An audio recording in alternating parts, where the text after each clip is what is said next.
ಮಾನ್ವಿ ಪಟ್ಟಣದಿಂದ ತಹಶೀಲ್ದಾರ್ ಕಚೇರಿಯವರೆಗೆ ಲೋಕೋಪಯೋಗಿ ಇಲಾಖೆಯಿಂದ ನಡೆಯುತ್ತಿರುವ 1 ಕೋಟಿ ವೆಚ್ಚದ ಕಾಮಗಾರಿ ವಿವಾದಾತ್ಮಕವಾಗಿತ್ತು. ಮಾಜಿ ಶಾಸಕ ಗಂಗಾಧರ ನಾಯ್ಕ ನೇತೃತ್ವದಲ್ಲಿ ಬಿಜೆಪಿ ಮುಖಂಡರು ಮಾನ್ವಿ ತಹಶೀಲ್ದಾರ್ ಕಚೇರಿಗೆ ಮುತ್ತಿಗೆ ಹಾಕಿದ ಪ್ರಸಂಗ ನಡೆಯಿತು. ಲೋಕೋಪಯೋಗಿ ಇಲಾಖೆಯ ಎಇಇ ಸಾಮುವೇಲಪ್ಪ ವಿರುದ್ಧ ಹಾಗೂ ಶಾಸಕ ಹಂಪಯ್ಯ ನಾಯ್ಕ ವಿರುದ್ಧ ಬಿಜೆಪಿ ಕಾರ್ಯಕರ್ತರು ಗುಡುಗಿದ್ರು.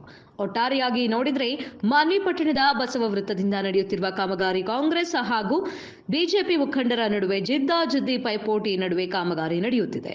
ಎಇಇ ಸಾಮುವೇಲಪ್ಪ ಮಾತ್ರ ನಮಗೆ ಮಾಹಿತಿ ನೀಡದೆ ಸತಾಯಿಸುತ್ತಿದ್ದು, ಎಇಇ ಸಾಮುವೇಲಪ್ಪ ಅವರ ಕುಮ್ಮಕ್ಕಿನಿಂದ ಕಳಪೆ ಕಾಮಗಾರಿ ಮಾಡಿ ಹಣ ಲೂಟಿ ಮಾಡುವ ದಂಧೆ ಇದು ಎಂದು ಬಿಜೆಪಿ ಮುಖಂಡರು ಸರ್ಕಾರದ ವಿರುದ್ಧ ಗುಡುಗಿದರು.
ಎಲ್ಲರೂ ಶಾಂತವಾಗಬೇಕು.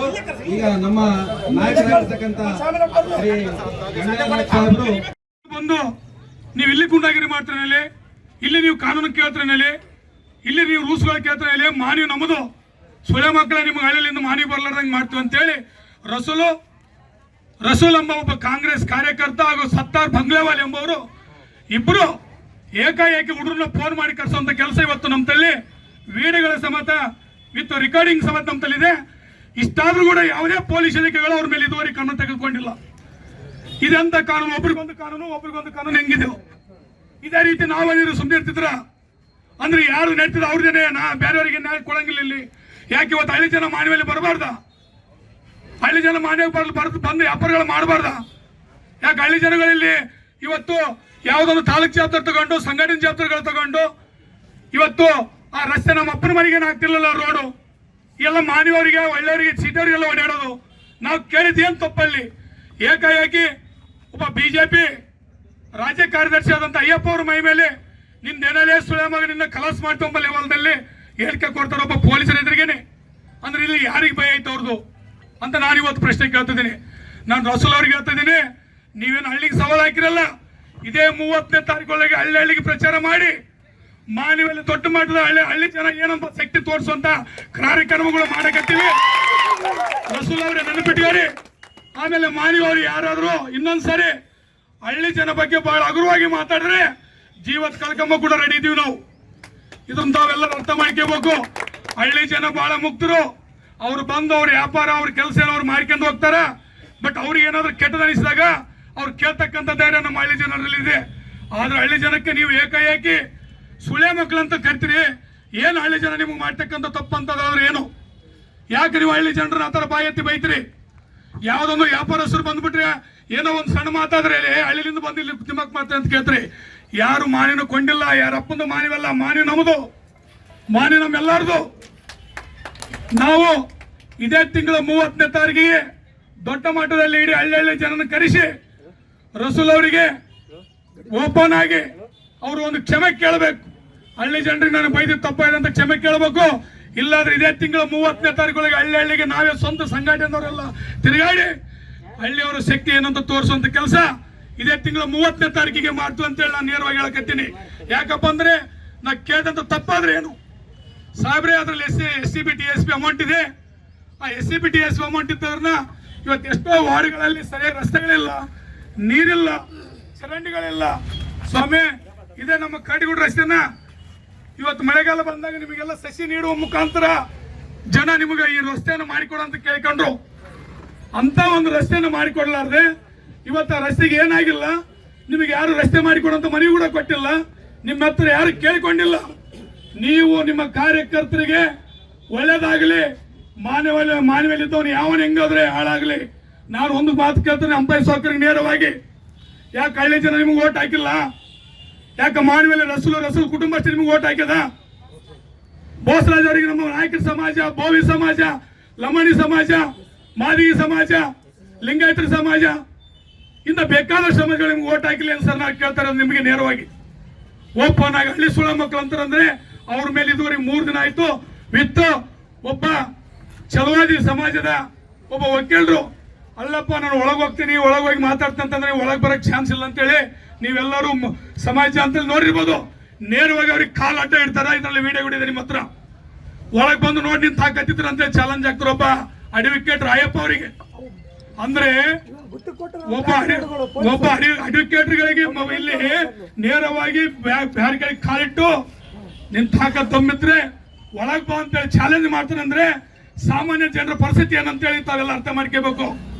ಯಾಕೆ ಬೋಸರಾಜ್ ಸಾಹೇಬ್ರು ಆಗ್ಲಿ, ಅಂಪೈಸ್ ಅವ್ರಿಗೆ ಆಗಲಿ, ಹಳ್ಳಿ ಜನ ನೀವು ಯಾರು ಓಟ್ ಹಾಕಿಲ್ಲ, ಇಲ್ಲೆಲ್ಲ ಹಳ್ಳಿ ಜನ ಬಂದಿರಲ್ಲ, ನೀವು ಯಾರು ಓಟ್ ಹಾಕಿಲ್ವಾ? ಯಾರು ಕಾಂಗ್ರೆಸ್ ಓಟ್ ಹಾಕಿಲ್ಲ ಯಾರು? ಯಾಕೆ ಮಾನವರಷ್ಟು ಓಟ್ ಹಾಕಿದ್ದಾರೆ ಅಂಪೈಸ್ ಸಾಹೇಬ್ರಿಗೆ, ಬೋಸರಾಜ್ಗೆ ಅಂತ ಬಂದಿಲ್ಲ. ನಾವು ಅನ್ಯಾಯ ಆಗ್ಬಾರ್ದು, ಜನರಿಗೆ ಅನ್ಯಾಯ ಆಗ್ಬಾರ್ದು, ಮಾನವಿ ಜನಕ್ಕೆ ತೊಂದರೆ ಆಗ್ಬಾರ್ದು ಅಂತ ಬಂದಿದೀವಿ. ನಾವ್ ಯಾರ ಹತ್ರ ನೀನ್ ಅಲ್ಲಿ ಯಾಕೆ ಮಾಡ್ತಿ ಇಲ್ಲಿ ಯಾಕಂತ ಮಾಡಕ್ ಕೇಳಿಲ್ಲ. ಇಲ್ಲಿ SC ಅನುದಾನ ಐತೆ, SC ಅನುದಾನ ಸರಿಯಾಗಿ ದುರ್ಬಳಕೆ ಮಾಡಬೇಡ್ರಿ, ಸರಿಯಾಗಿ ಜನರಿಗೆ ತಲುಪಿಸಿ ಅಂತ ಹೇಳಿ ಕೇಳಿದ್ರೆ ನೀವು ಕಾಂಗ್ರೆಸ್ಸಿನ ಜನಪ್ರತಿನಿಧಿಗಳು ಮತ್ತು ಗುಂಡಾಗಿರಿ ಮಾಡಿ ಈ ಜನರನ್ನ ಎದುರಿಸಕ್ಕಂತ ಶಕ್ತಿ ನಿಮ್ಮ ಹತ್ರ ಇಲ್ಲ.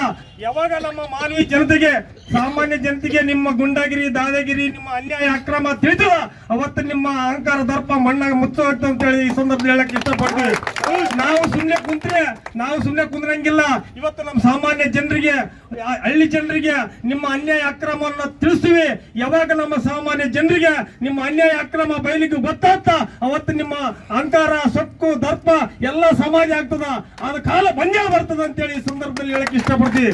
ನಾವೇನು ಮದವನ್ನ ಅಡಿಸಿದ ಮದಕರಿಗಳ ವಂಶದವರು ನಾವು.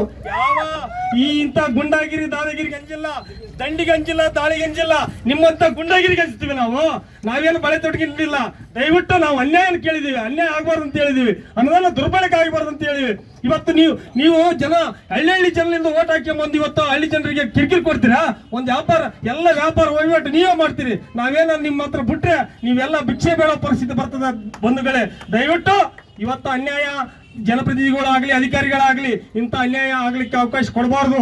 ಇವತ್ತು ಪ್ರಶ್ನೆ ಮಾಡೋ ಹಕ್ಕು ಎಲ್ಲವರಿಗಿದೆ, ಜನಸಾಮಾನ್ಯಗಿದೆ. ಆ ಪ್ರಶ್ನೆ ಮಾಡುವ ಹಕ್ಕನ್ನು ಹತ್ತಿಕ್ಕಿದ್ರೆ ನಾವು ಸುಮ್ಮನೆ ಕೂರಲ್ಲ. ನಾವೇನು ಬಳೆ ತಡಗಿಲ್ಲ, ನಮಗೂ ಕಾನೂನು ಗೊತ್ತಿದೆ, ನಮಗೂ ಅಧಿಕಾರದ ಅನುಭವ ಇದೆ. ದಯವಿಟ್ಟು ಅಧಿಕಾರಿಗಳು ಮತ್ತು ಜನಪ್ರತಿನಿಧಿಗಳು ಆ ಗುಂಡಾಗಿರಿಯನ್ನ ಮಟ್ಟ ಹಾಕ್ಬೇಕು. ಪೊಲೀಸ್ ಇಲಾಖೆ ಅಧಿಕಾರಿಗಳು ಕೇಳದೆ ಬ್ಯಾರಿಕೇಡ್ ಹಾಕಿ ಈ ಬ್ಯಾರಿಕೇಡ್ಗೆ ಒದಿತಾರ. ಆದ್ರೆ ಪೊಲೀಸ್ ಇಲಾಖೆಯವರು ಸುಮ್ಮನೆ ಕೂತಿರ ಬಳೆ ತೊಟ್ಕೊಂಡು ಕುಂತಂಗ ಆಗಿದೆ. ದಯವಿಟ್ಟು ಅಧಿಕಾರಿಗಳು ಸಾಮಾನ್ಯ ವಿಡಿಯೋ ಇದೆ. ಯಾವ ಬಿಜೆಪಿ ಕಾರ್ಯಕರ್ತರ, ಸಾಮಾನ್ಯ ಕಾರ್ಯಕರ್ತರು ಬಂದ್ರೆ ಅಧಿಕಾರಿಗಳು ಬಸಡಿಕೆ ಅಂತ ದೌರ್ಜನ್ಯ ಮಾಡ್ತೀವಿ. ಅವ್ನು ಏನ್ ನೇರವಾಗಿ ವಿಡಿಯೋ ಇದೆ, ಬ್ಯಾರಿಕೇಡ್ ಗೊತ್ತಾರ, ನಿಮ್ ಎದುರಿಗೆ ದೌರ್ಜನ್ಯ ಮಾಡ್ತಾರ. ಆದ್ರೆ ನೀವು ಅವ್ರ ಏಜೆಂಟ್ ಅಂತ ಕೆಲಸ ಮಾಡ್ತೀರಾ? ಈಗ ನಮ್ಗೆ ಕಾನೂನಲ್ಲಿ ಅಧಿಕಾರ ಇಲ್ವಾ? ಕೇಳಕ್ ಪ್ರಶ್ನೆ ಮಾಡಕ್ ಅಧಿಕಾರ ಇಲ್ವಾ? ದಯವಿಟ್ಟು ಇದನ್ನ ಇಲ್ಲಿಗೆ ಮಟ್ಟ ಹಾಕ್ಬೇಕು. ದಲಿತ ವಕೀಲರಿಗೆ ಬೂಟಿನಲ್ಲಿ ಬ್ಯಾರಿಕೇಡ್ಗೆ ಒತ್ತು ತೋರ್ಸಕತ್ತೀರ. ಈ ನಮ್ಮ ಮೇಲೆ ದೌರ್ಜನ್ಯ ಮಾಡಕ್ ಬಂದಾರ. ದಯವಿಟ್ಟು ಈ ಗುಂಡಾಗಿರಿ ದೌರ್ಜನ್ಯ ಮಾಡುವವರ ಮೇಲೆ ಕ್ರಮ ಕೈಗೊಳ್ಳಬೇಕು. ಈ ಸಂಬಂಧಪಟ್ಟ ಎಡಬಲಿ ಮತ್ತು ಜಯ ಅವರು ಬಂದು ಇದಕ್ಕೆ ಏನು ಸಲಹೆ ಉತ್ತರ ಕೊಡ್ತೀರ ಕೊಟ್ಟು ಹೋಗ್ಬೇಕು. ಅಲ್ಲಿವರೆಗೆ ನಮ್ಮ ಹೋರಾಟ ಮತ್ತು ನಮ್ಮ ಪಕ್ಷದ ಮುಖಂಡರು ಎಲ್ಲರೂ ನಿನ್ನೆ ಹೇಳಿಕೆಯ ಪ್ರಕಾರ ನಾವು ತಹಸೀಲ್ದಾರ್ಗೆ ಮುತ್ತಿಗೆ ಹಾಕ್ತೀವಿ ಅಂತ ಹೇಳೋ ಪ್ರಕಾರ ನಾವು ಮುತ್ತಿಗೆ ಹಾಕಿದ್ವಿ. ಮುತ್ತಿಗೆ ಹಾಕಿದ ಮೇಲೆ ಹಲವಾರು ಚರ್ಚೆಗಳಾಗಿದ್ವಿ. ಶ್ಯಾಮ ಯಲ್ಲಪ್ಪನವರು ಬರಲೇಬೇಕಂದ್ರೆ ಅವರು ಬಂದರು ಮತ್ತು ಇವರು ಬಂದರು. ಹೀಗಾಗಿ ಶ್ಯಾಮ ಯಲ್ಲಪ್ಪನವರು ಬಂದು ಹೇಳಿಕೆಯನ್ನು ಕೊಟ್ಟರೆ, ಪಬ್ಲಿಕ್ ಮುಖಾಂತರ ಕೊಟ್ಟಾರ. ಆ ರಸ್ತೆಗೆ ಸಂಬಂಧಪಟ್ಟಂತೆ ಎಲ್ಲ ದಾಖಲಾತಿಗಳು ನಮಗೆ ಕೊಟ್ಟ ಮೇಲೆ ರಸ್ತೆ ಪ್ರಾರಂಭ ಮಾಡಬೇಕಂತ ಹೇಳಿ ಅವ್ರು ಒಪ್ಕೊಂಡಾರೆ. ಕೊಟ್ಟ ಮೇಲೆ ರಸ್ತೆ ಪ್ರಾರಂಭ ಆಗ್ತದೆ. ಏನು ಕೆಲವು ಸಿಟಿಯಲ್ಲಿ ಕೆಲವು ಜನ ಭಾಳಷ್ಟು ಅವಾಚ್ಯ ಶಬ್ದಗಳನ್ನು ಹಳ್ಳಿ ಊರಿನ ಮೇಲೆ ಬೈದಾರೆ. ಅವ್ರ ಮೇಲೆ ಶಿಸ್ತು ಕ್ರಮ ತೆಗೆದುಕೊಳ್ಬೇಕು ಅಂತೇಳಿ ಈಗ PI ಅವರಿಗೆ ಒಂದು ಅರ್ಜಿ ಕೊಡ್ತಾರೆ. ಅಲ್ಲ ಸರ್, ಇದೊಂದೇನಂತಂದ್ರೆ ಕಾಮಗಾರಿ ಪ್ರಾರಂಭ ಮಾಡಬೇಕಾದ್ರೆ ಕಾಮಗಾರಿ ಯಾವ ಇಲಾಖೆ, ಯಾವ ಯೋಜನೆ, ಯಾವ ಲೆಕ್ಕ ಶೀರ್ಷಿಕೆ, ಎಕ್ಸಿಕ್ಯೂಟಿವ್ ಯಾರು, ಇಲಾಖೆ ಯಾವುದು, ಯೋಜನೆ ಯಾವುದು ಅಂತ ಕೂಡ ನಾಮಫಲಕ ಹಾಕಬೇಕಾಗುತ್ತೆ. ಒಂದು ಕಡೆ SCP ಅಂತಾನೆ, ಒಂದು ಕಡೆ STP ಅಂತಾನೆ, ಒಂದು ಕಡೆ SCDP ಅಂತಾನೆ, ಒಂದು ಕಡೆ ಜನರಲ್ ಅಂತಾನೆ. ಸ್ಪಷ್ಟವಾದಂಥ ನಿರ್ದಿಷ್ಟವಾದಂಥ ಉತ್ತರ ಇಲ್ಲ. ಅಂದ್ರೆ ನಿಮಗೆ ನೀವೊಬ್ಬ ಮಾಜಿ ಶಾಸಕರಿದ್ರು ಕೂಡ ನಿಮಗೆ ಯಾಕೆ ಕೊಡ್ತಾ ಇಲ್ಲ ಸರ್ ಮಾಹಿತಿ? ಅದನ್ನು ನಿರ್ದಿಷ್ಟವಾದ ಉತ್ತರ ಕೊಡ ಅಂತ ಕೊಟ್ಟಿವಿ ಈಗ. ಹಾಂ ಸರ್. ಆ ಉತ್ತರ ಕೊಟ್ಟ ಮೇಲೆ ಅದು ಪ್ರಾರಂಭ ಮಾಡೋಕೆ ಅಲ್ತನ ಪ್ರಾರಂಭ ಮಾಡಬೇಡ ಅಂತ ಹೇಳಿ ಅದು ಎಷ್ಟಿದು ಅಂತ ಕೇಳಿವೆ. ಅದು ಕೊಡ್ತಾನೆ ಅಂತ ಹೇಳಿದಾನೆ. ಈಗ ನೀವು ಅವ್ರಿಗೆ ವಿಚಾರಣೆ ಮಾಡಿದ ಪ್ರಕಾರವಾಗಿ ಯಾವ ಯೋಜನೆ ಕಾಮಗಾರಿ ಸರ್ ಅದು ಕರ್ನಾಟಕ KKRDB ದುಡ್ಡು ಅದು ಮುನ್ಸಿಪಾಲಿಟಿಗೆ ರೆಫರ್ ಮಾಡ್ಯಾರ. ಮುನ್ಸಿಪಾಲಿಟಿ ಅವರು ಕಾಮಗಾರಿ ಕೊಟ್ಟಾರ. ಕಾಮಗಾರಿ ಕೊಡ್ತಕ್ಕಂಥ ಸಂದರ್ಭದಲ್ಲಿ ಅವರು ವಿಚಾರ ಮಾಡಿಲ್ಲ. SCಗೂ STಗೂ ಗೊತ್ತಿಲ್ಲ. ಅವರು ಅಲರ್ಟ್ ಮಾಡ್ಯಾರ. ಸಂಬಂಧಪಟ್ಟ ಶಾಸಕರು ಅದನ್ನು ಕಾಮಗಾರಿ ಯಾರಿಗೋ ಒಬ್ಬ ಗುತ್ತಿಗೆದಾರಿ ಕೊಟ್ಟಾರ. ಕಾಮಗಾರಿ ಪ್ರಾರಂಭ ಮಾಡ್ತಾರಂತ ಸರ್, ಇದೇನು ತಡೆ ಮಾಡ್ತಾರಂತ ಸರ್? 2 ದಿವಸದ ಮಟ್ಟಿಗೆ ತಡೆಯಾದೆ. ಡಾಕ್ಯುಮೆಂಟ್ಗಳನ್ನ ಕೊಡಬೇಕೀಗ. ಆ ಡಾಕ್ಯುಮೆಂಟ್ಗಳು ಸಂಪೂರ್ಣ ಪರಿಶೀಲನೆ ಆದ ನಂತರ ಕಾಮಗಾರಿ ಪ್ರಾರಂಭ. ಅಲ್ಲಿವರೆಗೂ ಪ್ರಾರಂಭ ಇಲ್ಲ.